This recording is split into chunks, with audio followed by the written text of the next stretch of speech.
Advertencia. Las historias de esta temporada abordan situaciones que pueden ser traumáticas o dañinas, especialmente para menores de edad y personas sensibles. Regresa la maldad. Regresa la noche. Soy Uriel Reyes, creador de Relatos de la Noche, donde comparto historias para quienes disfrutamos sumergirnos en las más terribles pesadillas. La maestra estaba tirada en el suelo. Sus manos estaban completamente destrozadas. El contenido de estas historias no es apto para sensibles. Desafía la oscuridad y te hace adentrarte en relatos tan impactantes que no podemos mostrar en ninguna otra plataforma. Su hijo estaba acurrucado a su lado, con su cabeza en el regazo de su madre, con las muñecas ensangrentadas.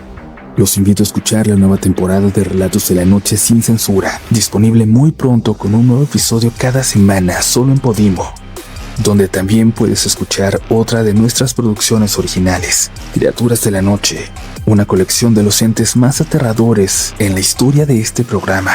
Relatos de la Noche sin censura es una producción de Relatos de la Noche y Sonoro, en exclusiva para Podimo, la principal plataforma de podcasts y audiolibros en español.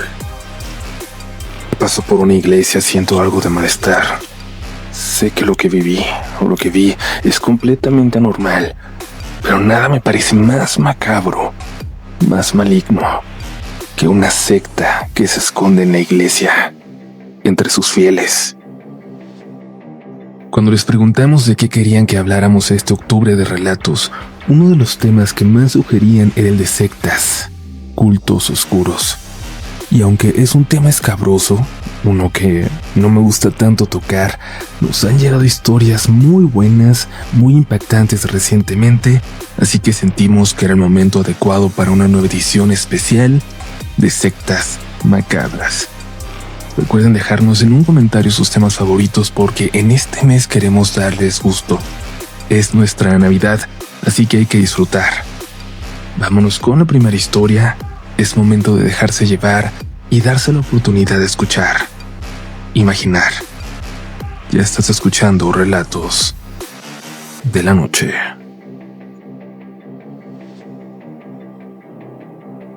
Hola comunidad, me llamo Rodrigo. Soy arquitecto y quiero contarles algo que me pasó hace 8 años, cuando recién empezaba a trabajar. No estoy seguro de cómo explicarlo sin que suene como una exageración o como si hubiera perdido la cabeza, pero juro que lo que viví fue real.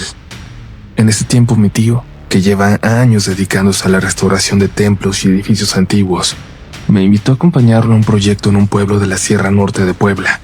Se trataba de reparar el techo y parte de las bóvedas de una iglesia llamada San Bartolomé de las Cumbres. Era un pueblito muy viejo, hermoso, pero completamente aislado. Para llegar había que tomar una brecha de tierra que se volvía peligrosa en cuanto caía la tarde. No había señal de celular, ni tiendas, ni nada alrededor. Solo el bosque y las montañas. El sacerdote que nos recibió era un hombre mayor, de voz amable pero con una forma de hablar que imponía, como un padre de las películas. Desde el primer día nos pidió algo extraño, que por ningún motivo trabajáramos después del atardecer.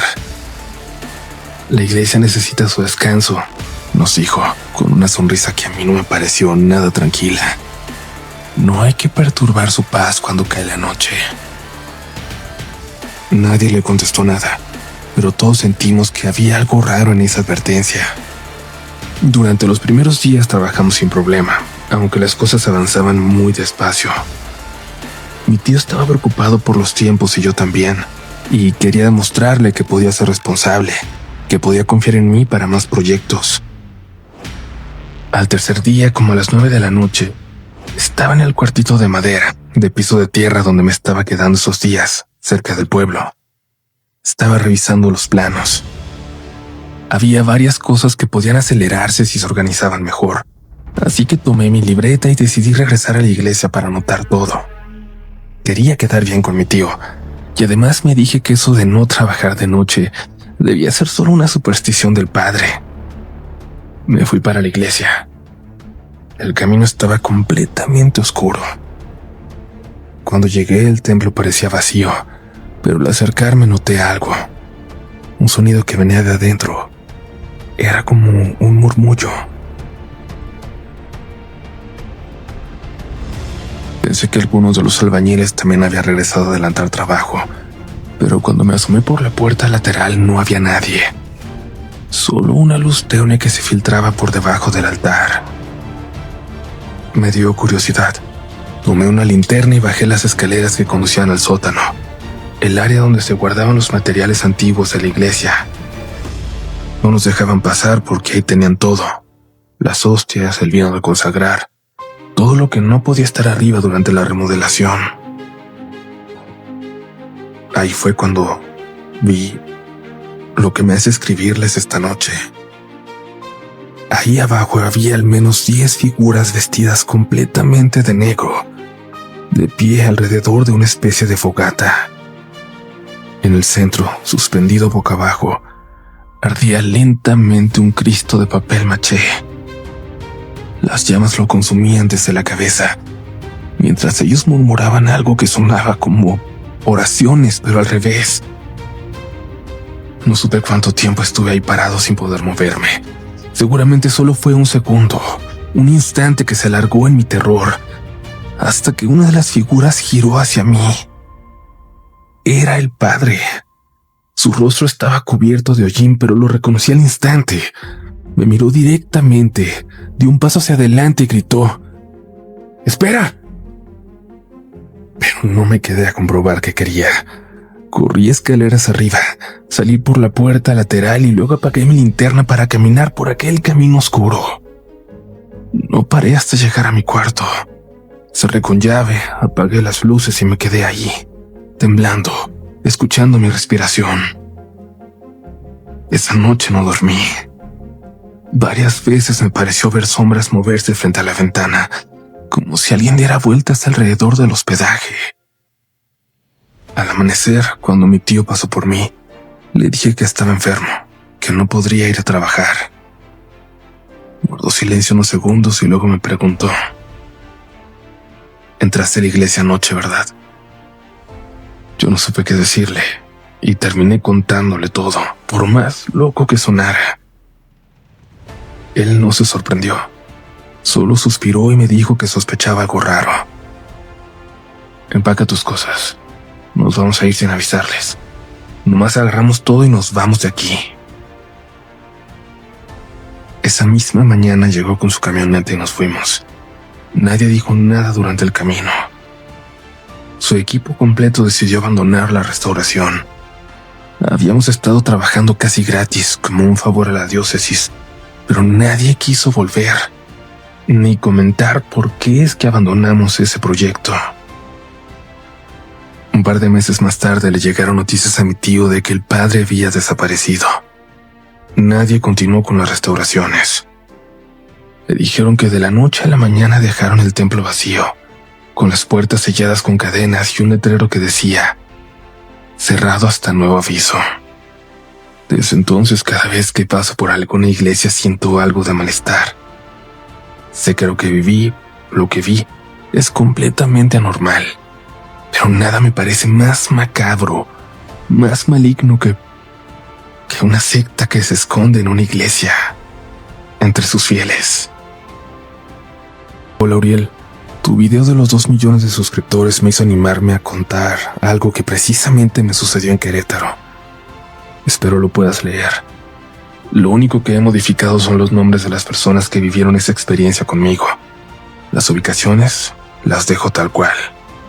Nada de lo que voy a contar está modificado o alterado para hacer esta historia más atractiva. Los hechos narrados son los que ocurrieron. Debo confesar que escribo esto con miedo. Miedos de que todo esto me pueda alcanzar. A raíz de los eventos que estoy por relatar, tuve que cambiar de hábitos. Tuve que cambiar de ciudad. Tuve que dejar atrás una parte de mi vida. Todo esto transcurre en la aparente calma del estado de Querétaro, en un no tan lejano 2016. En ese tiempo conocí a mis 2 más grandes amigos, Paulina Guillén y Román Ortega. Nos conocimos en la carrera de Ingeniería en Sistemas de la Universidad Autónoma de Querétaro, en el campus Juriquilla. Primero solo éramos Román y yo. Nuestra amistad comenzó como casi todas las amistades entre hombres, hablando de videojuegos. Todo era solo una relación meramente académica hasta que, en el tercer semestre, como por intervención divina, llegó Paulina. Era como una carnada en un mar lleno de tiburones, la única mujer en la carrera de ingeniería en sistemas en aquella generación. ¿Y cómo nos hicimos amigos? Pues Román tenía novia y yo era un nerd hecho y derecho.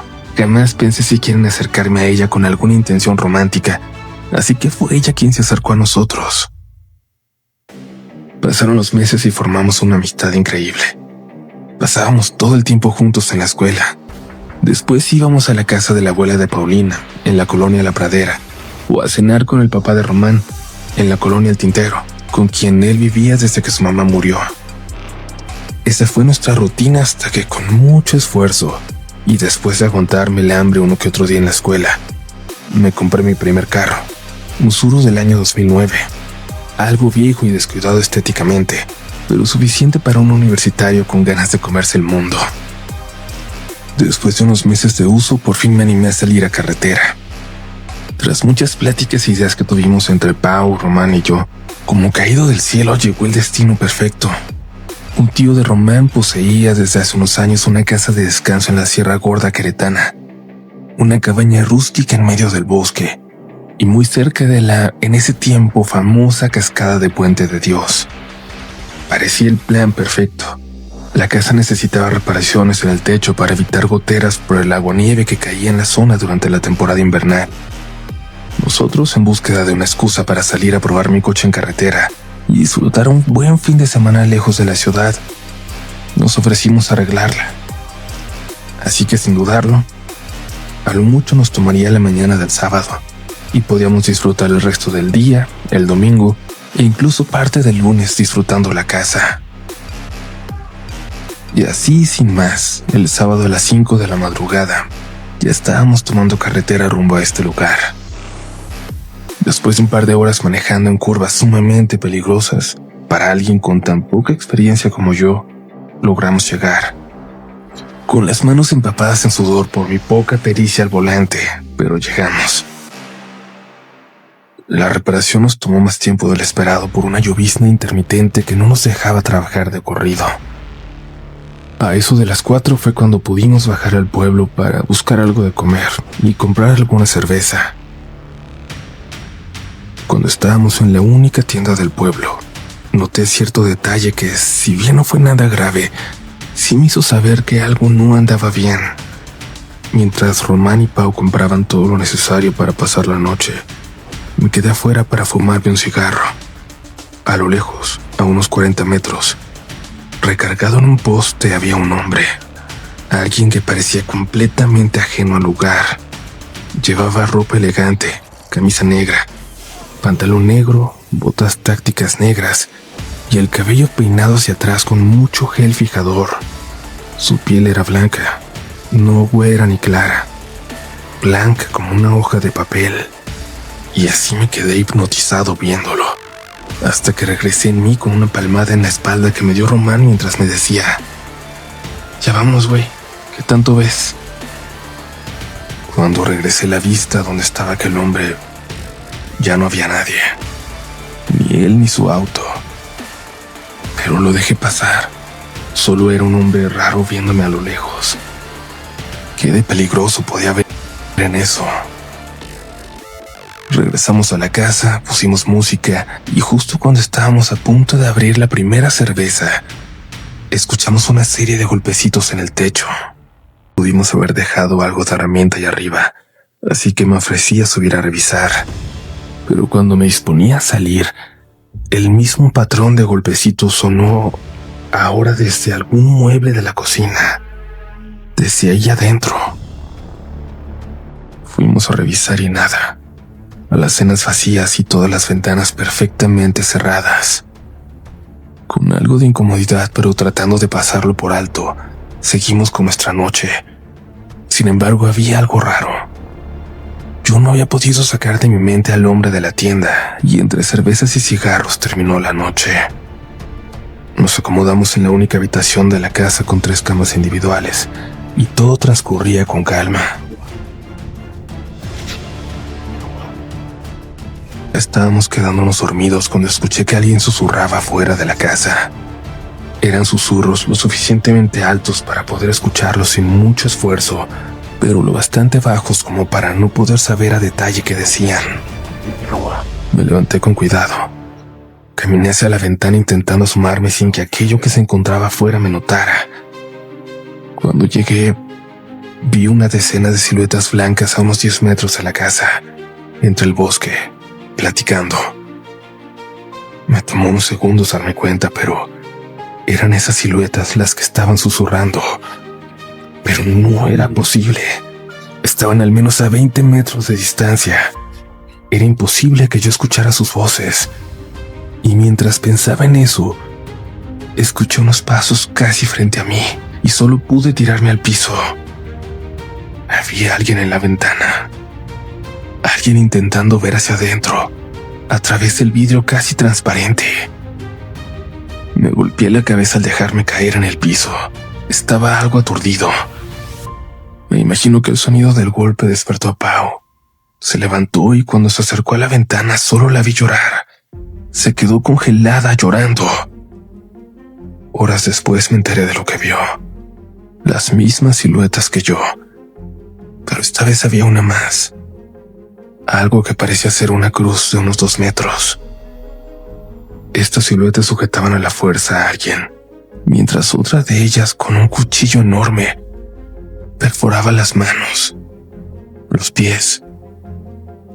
El resto solo miraba, inmóvil, cómo esas siluetas crucificaban a un hombre que estaba en completo silencio, como aceptándolo, desnudo en la cruz. Me levanté poco a poco e intenté despertar a Román, pero parecía que había tomado algo que no lo dejaba reaccionar. Después de moverlo una y otra vez, por fin despertó. Nos pusimos lo primero que encontramos, tomamos nuestras cosas y salimos de ahí como rayos. Nunca había manejado en carretera de noche, y menos en esas condiciones, con tanta adrenalina. No sé qué tan rápido iba, pero en menos de hora y media ya estábamos en casa de Pau. Entramos y nos sentamos en el sofá, en shock, intentando procesar lo sucedido. Pasamos el resto del fin de semana en su casa. Cada cierto tiempo alguien recordaba algún detalle que compartía con los otros para intentar entenderlo, para intentar comprender qué habíamos vivido. El cerebro humano no estaba preparado para ver algo así. Por nada del mundo deseo que alguien, ni siquiera mi peor enemigo, se vea en una situación como esa. Pasaron los días y cuando parecía que los tres estábamos por olvidarnos de lo sucedido, ocurrió lo peor, el terror real. Mientras comíamos en el comedor de la universidad, el teléfono de Pau comenzó a sonar. Recuerdo bien que contestó y dijo: «Tranquila, abuela, ¿sí? Abuelita, tranquila, estoy bien, no pasa nada, voy para allá». La acompañamos sin cuestionarnos. Del camino al estacionamiento empezó a contarnos. Dice mi abuela que fueron unas personas a la casa. Le dijeron que yo me había metido en donde no debía y que me convenía quedarme callada si quería que nada le pasara a ella. Por supuesto que era entendible su preocupación. Los papás de Paulina habían muerto cuando ella era apenas una niña y su abuela era la única familia que le quedaba. Llegamos a su casa y cuando nos dio la descripción de quien la amenazó, coincidía perfectamente con aquel hombre que yo vi que me observaba en el pueblo, en la sierra. Cuando llegué a casa después de todo esto, no sabía cómo sentirme al respecto. Todo era real. De verdad había pasado. De verdad estaba pasando. Logré quedarme dormido después de unas horas de sobrepensar en toda esta situación, cuando me despertó un ruido. Mi televisión estaba encendida. Salí a la sala de mi departamento y vi mi puerta abierta, la televisión prendida y la estufa también. Rápidamente cerré la puerta, apagué la televisión y la estufa, y muy nervioso cuando ya me disponía a llamar a la policía, comencé a escuchar una voz en mi cabeza. Solo así lo puedo describir, como si esa voz se escuchara en todas partes al mismo tiempo y decía: No lo vas a contar. Nadie tiene que saber. Nadie tiene que saberlo. No lo vas a contar. Esa voz tan ensordecedora entre un susurro y una voz muy gruesa, casi gritando, hizo que me dolieran los oídos. Creo que me desmayé. No sé si del miedo, del dolor o de qué, pero me desmayé. Me desperté con las llamadas perdidas a Román. Le llamé de vuelta y cuando contestó, me respondió una mujer. Dije titubeando, ¿hola? Ella contestó, Román ya no va a jugar más contigo.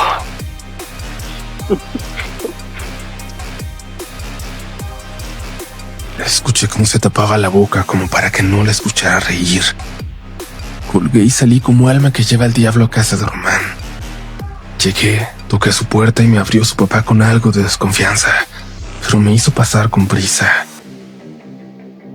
Román estaba en la sala y en cuanto me vio, me dijo con los ojos llorosos, se metieron a mi casa, güey. Se llevaron mi teléfono y la foto del altar de mi mamá. ¿Qué diablos tiene que ver ella? Entonces su papá comenzó a relatar lo que sucedió esa noche en su casa. Llegué ya tarde de mi último viaje en mi taxi. Me estacioné como siempre frente a la casa y cuando me bajé del coche vi que la puerta del zaguán estaba abierta. Entré con un tubo en la mano y al pasar a la sala había una mujer. Una mujer idéntica a mi esposa, pero algo estaba mal en sus facciones. No era algo grotesco, pero había algo raro, como si estuviera inflamada de la cara, como si tuviera una máscara. Me vio fijamente sosteniendo una taza de café y yo nada más quedé congelado frente a ella. Con una voz demasiado fea, como si tuviera la garganta hecha pedazos, me dijo: dile a Romy que no ande metiendo las narices en donde no le toca, o pronto estará con su mami. Miguel, la taza está ahora mismo en la cocina. Esto de verdad pasó y necesito que me digan exactamente qué hicieron y por qué estas personas los están buscando. Una hora más tarde llegó Pau. Ya estando los tres juntos, nos atrevimos a relatar lo que sucedió.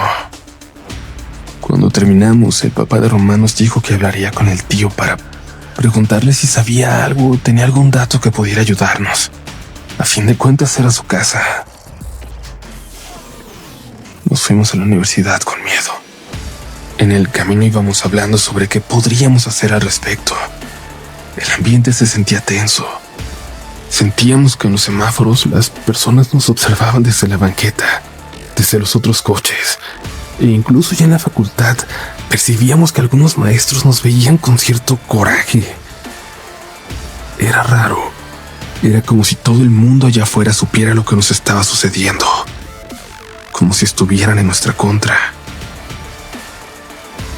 Pasamos el día con relativa tranquilidad hasta que nos tocó separarnos para una clase que ni Román ni Paulina tomaban. Esta clase la tenía de 7 a 8 de la noche. Ese día al terminar me quedé un rato para completar un ejercicio que no había podido hacer durante la sesión. Y ahí de una forma muy extraña terminé quedándome dormido. Desperté desorientado cuando entró un guardia al salón, cuando me dijo que ya no había nadie en la universidad. Miré mi reloj. Eran aproximadamente las 11:30. Le agradecí y salí corriendo al estacionamiento, pero al llegar, una enorme cadena mantenía cerrada la puerta de salida, lo cual me dejaba con pocas opciones. Tomar el autobús, aunque por la hora seguramente ya no había rutas, o pedir un Uber, que parecía la mejor opción, hasta que noté que la batería de mi celular estaba muerta. Era como si todo se alineara para que tuviera que caminar hasta mi casa por la ciudad solitaria. Pero justo en ese momento recordé el billete de emergencia que mi papá me enseñó a guardar siempre. Decía que esos 100 pesos me podrían salvar la vida, y justo estaban a punto de hacer eso por mí. Lo saqué de mi mochila, salí a la calle y me dispuse a esperar un taxi, que aunque más caro, seguramente sería más seguro que caminar 4 horas hasta mi casa a mitad de la noche. Al menos algo me tenía que acercar. Mientras esperaba, noté a lo lejos, en la calle, a 2 figuras paradas en la banqueta. Intenté enfocarlas. Después de unos segundos me di cuenta de que eran Román y Pau. Pero había algo raro.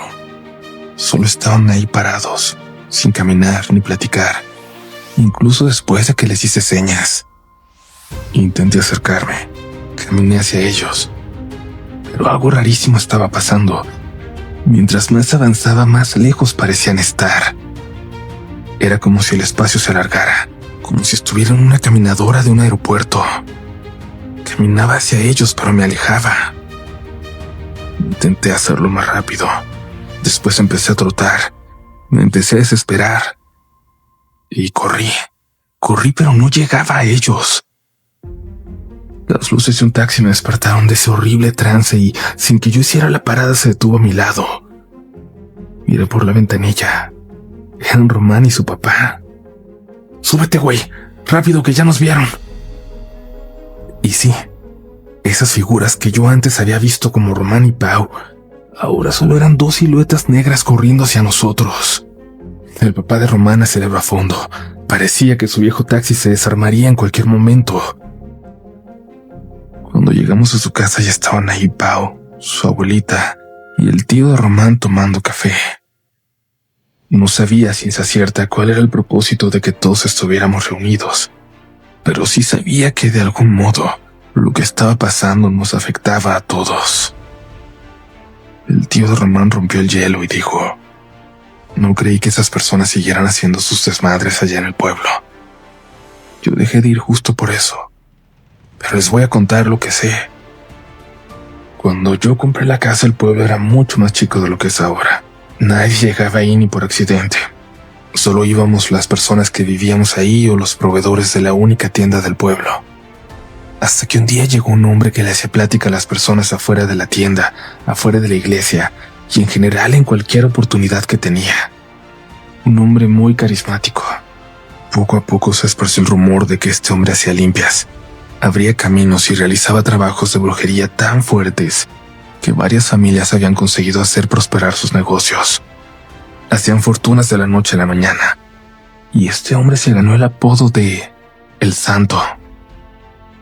Poco a poco fue ganando popularidad, no solo en el pueblo, sino en todo el estado.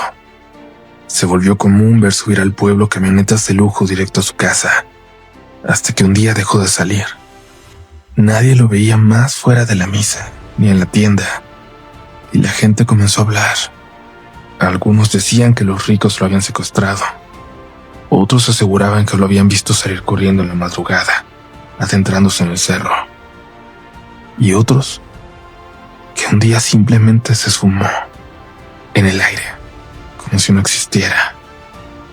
Lo cierto es que cada mes seguían subiendo al cerro camionetas de lujo, mes con mes sin falta, hasta que decidí dejar de ir a la casa, porque cada vez se escuchaba más cerca esas voces, las voces de sus ceremonias. Creí que solo eran una bola de locos con mucho tiempo libre, con dinero de sobra para irse a parar al cerro a las 3 de la madrugada, pero ahora entiendo que son algo más. Todos nos quedamos congelados. Nadie sabía qué decir. Ese silencio se rompió con una voz de mujer, una voz que hablaba desde afuera, desde la ventana a mis espaldas, con el mismo efecto que la voz que escuché en mi departamento aquella noche. Nosotros sabemos más de ustedes que ustedes mismos.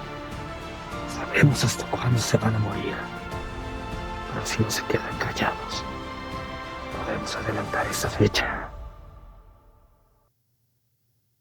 Todos lo escuchamos. Esa voz rasposa de mujer con un tono burlón, la misma que me contestó el teléfono de Román. El pobre dice que era la voz de su mamá, pero su papá insiste en que no.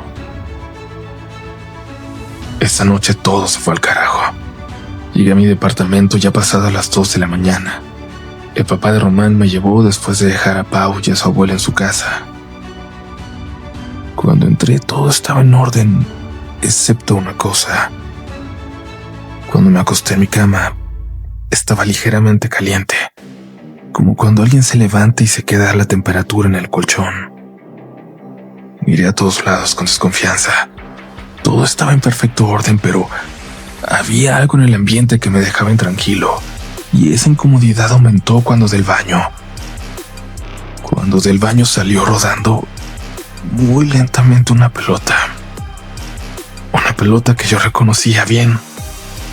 La misma pelota que me encantaba de niño. La misma pelota que dejé ir a la avenida y que mi abuelo fue a recoger por mí sin fijarse. Se bajó de la banqueta y un camión de transporte público le pegó. No alcanzó a frenar y lo atropelló, matándolo al instante. Yo llevaba años sin revisitar ese horrible recuerdo, el mismo que me llevó a terapia durante años. Pero ¿de dónde había salido esa pelota? Me apresuré a entrar al baño con coraje, dispuesto a confrontar a quien fuera que estuviera ahí, y cuando entré estaba completamente vacío.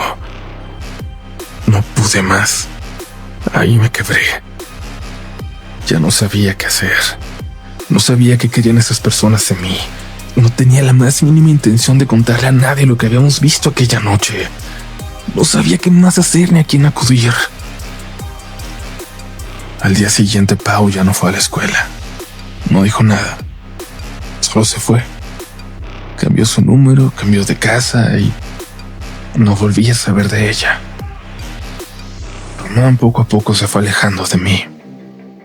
En los días siguientes dejó de hablarme. Se sentaba lejos y dejó de tomar las mismas clases que yo. Y yo me di de baja definitiva de la carrera.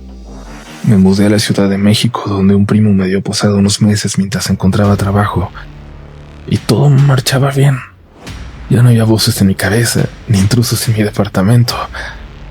Lo único extraño que sucedió fue hace apenas unas semanas que cambiaron a mi jefe en el trabajo. Llegó uno nuevo, proveniente de la sucursal de Querétaro. Se llama Jair. Es un tipo amable, de lo más normal. Lo único raro es cómo me mira. Desde el segundo uno en que nos vimos, me observó con esa mirada de complicidad con la que te ven las personas cuando saben que las conoces. Y ellas saben quién eres tú. Una mirada macabra y como de satisfacción. Lo curioso fue que este cambio ocurrió justo cuando le conté mi historia por primera vez a alguien, a mi novia actual.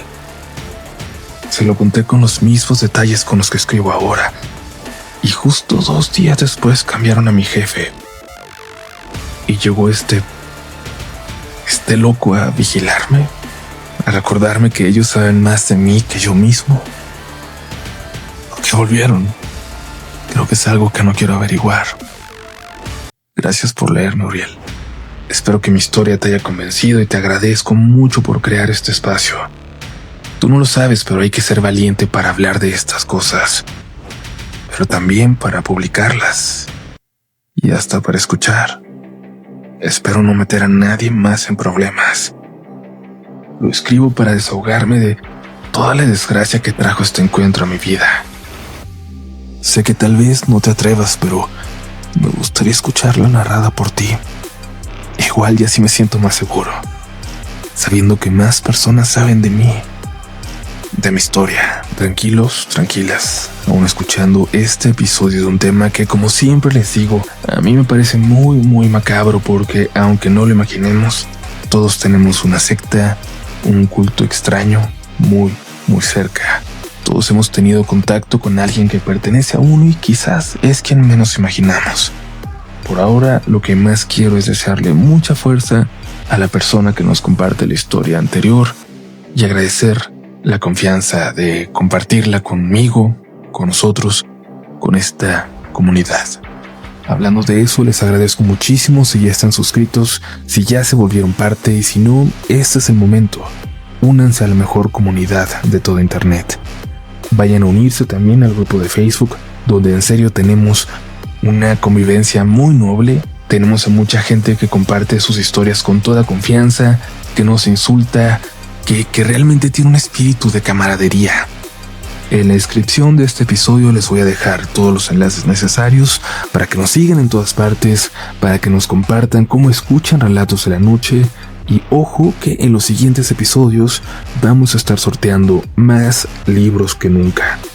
Así que pendientes y no dejen de comentar en todos los episodios. Por ahora vamos con una historia más, que aún quedan relatos esta noche. Me llamo Patricia, soy maestra de primaria y quiero contarles algo que me pasó hace unos años, en una excursión que todavía me cuesta recordar con calma. Fue en un pueblo de Guanajuato, a donde llevé a mi grupo de sexto año a visitar una zona histórica cercana.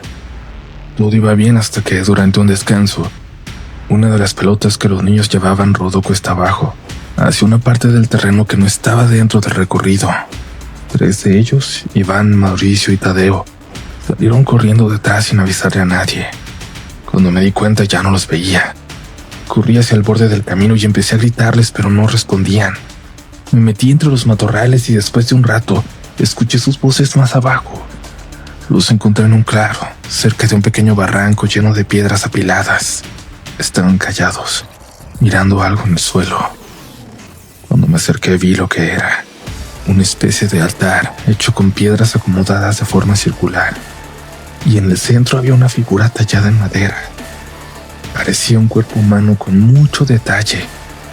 Y la cabeza era de cabra, pero la cabeza parecía ser real, incrustada en el cuerpo de madera. Además tenía una corona de espinas. No sé cómo explicarlo, pero sé que la cabeza era real. La figura era del tamaño de un niño. Y los ojos parecía que nos estaban viendo. Les pedí que se alejaran de ahí, les grité. Les dije que por ningún motivo se separaran de mí otra vez y que no debían volver a acercarse a esa parte del cerro. Ellos solo asintieron. Yo también estaba asustada. Esa noche ya en casa no pude dormir. Tenía la sensación de que algo estaba mal, de que habíamos interrumpido algo que no nos correspondía. Y al día siguiente lo confirmé. El papá de uno de los niños, Iván, me llamó para contarme que su hijo no había podido dormir, que había escuchado golpes en la ventana durante horas, como si alguien quisiera abrírsela, pero no veía a nadie. Pensaron que era una broma o un ladrón, pero en la mañana encontraron huellas en el patio, ahí, por su ventana. No eran de persona, eran pisadas como de un animal, como de una cabra, solo que más grandes. Y lo peor es que, según me dijeron, estaban marcadas como si la cabra hubiera caminado en 2 patas. A los otros 2 niños les pasó lo mismo, las mismas huellas, el mismo ruido por la noche. Los padres fueron al pueblo a preguntar, y alguien les dijo que en esa zona había un culto viejo, muy poderoso, que adoraban una figura con cabeza de cabra, y que el altar donde los niños encontraron la pelota era suyo. Que por suerte no se los habían topado esa tarde, porque encontrar el ídolo es ya bastante malo, pero toparse con ellos, con los que lo veneraban, eso era peor, que eso no se sobrevivía. Desde entonces, evidentemente, nunca volví a llevar a mis alumnos a excursiones a esa zona. No volvería a arriesgar a mis niños a toparse con algo así.